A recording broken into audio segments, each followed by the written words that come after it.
Oh. Oh.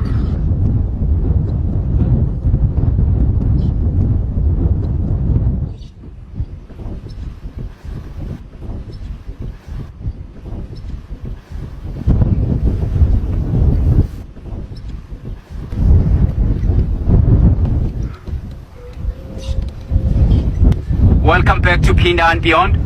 Unfortunately, we have lost one of the young male cub from the crocodile. It went to drink just on the edge of the water, where the crocodile taken down that young male, a cheetah cub.